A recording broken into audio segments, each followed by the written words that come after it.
So here at the Wight Driving Academy today, we're going to be doing one of the routes on St. Mary's Roundabout. We're going to be adding a few new videos on St. Mary's Roundabout just to get students familiar with the routes on and off and the directions. Now, starting off from the new location of the Driving Test Centre up and around St. Cross Business Park. Now, I'm just moving out of one of the designated parking bays where you're going to start your driving test from. Now, coming up to St. Mary's today, we're going to be taking the right hand lane towards the Cows direction. Now, as we're leaving the test centre area at the mini roundabout, we're going to be turning to the left. So I'm checking my inside and left mirror, selecting my indicator, looking off to the right. And the only reason I've selected my indicator is because there was a couple of people on the right hand side. I just want them to know that I'm not going to do it. Otherwise, if it's very quiet like this, we don't always need to put an indicator on if no one benefits from it.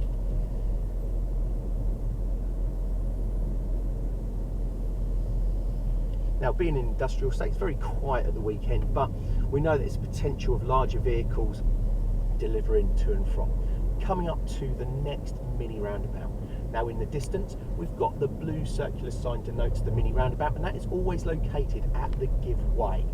And that's because they're painted on the road and very difficult to see sometimes. Now, the cyclist coming up and rolling off my speed, let him do that turn. Now, I'm going to be following the road ahead, so there's no need to indicate here. I'm just taking a direct line to the roundabout. I'm coming up to the B&Q roundabout. I'm going to be turning to the right and then right at St. Mary's roundabout. So I'm checking my inside and right mirror. I'm selecting my indicator nice and early. I'm approaching the roundabout in my gear number 2 and maintaining a central lane position. I've looked off to the right and selected it's safe to go. Keeping my indicator on until I pass the college.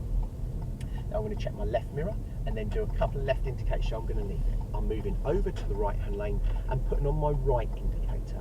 Now, as I come up to position to the right, I'm looking again to see how much traffic there is. There's an opening to go, so I'm accelerating nicely onto the roundabout, selecting the right hand lane. So I maintain my right indicator until I pass the exit before the 101. Now I'm checking my left mirror and left indicator to leave the roundabout. Now, up ahead of me, I can see a warning triangle telling me that there's a slip road coming up. Now I'm going to be checking my inside and left mirror because I want to move over, and now I'm visually scanning the slip road. I can see there's a van coming in. I'm indicating to move in, but only after the solid white line's in the middle, with a left blind spot check to make sure no other cars have come up. Now I'm also scanning the pedestrian crossing as well to ensure that there's no one there. Now the speed limit along this road is 40 miles an hour. And we're going to continue towards the direction of Cows. I'm also scanning here. Even though the road is quite free flowing, we want to get you guys to think about anticipation and planning. So over the brow of the hill, I'm just rolling off. I can see a warning triangle on the left to tell me there's a junction on the left, so I'm scanning it. I can't see fully around the corner, but I can use the vehicle in sight as my line of sight to go around that bend. There's no brake lights going on at all, so I'm suggesting that the traffic is still free flowing. Now again, I'm scanning the junction on the right hand side as well, and the left hand side. We've got a pedestrian crossing, so I'm looking at the pole on the right. There is no red button on in the bottom of that box, which tells me no one has pushed it, so the traffic lights will not change.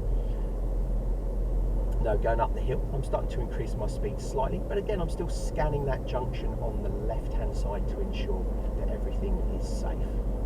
I'm looking at the parked cars as well, scanning underneath them, looking at them to make sure I can pick up any indicators, brake lights, wheels turning, any kind of suggestion. Now in the distance I can see the traffic lights are red, so as I'm slowing, I'm going to be checking my inside mirror, my right hand mirror and my left hand mirror.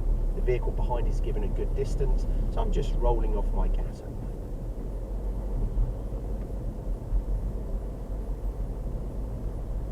Now I'm going to be coming up to a junction soon, controlled by traffic lights, where I'm going to be turning to the right hand side. So I'm checking my inside and right mirror. I'm indicating early to show the vehicle behind that I'm going to take a slight deviation of the route. And now I'm selecting my lane. Now with the oncoming vehicles, I can't turn in front of them, so I'm going to hold the central road position within my lane at the point I want to turn. I'm already looking into the road to see if it's going to be obscured, and I can see there's a nice little gap before the oncoming vehicle. So that was St. Mary's Roundabout from the direction of St. Cross Business Park towards Cows.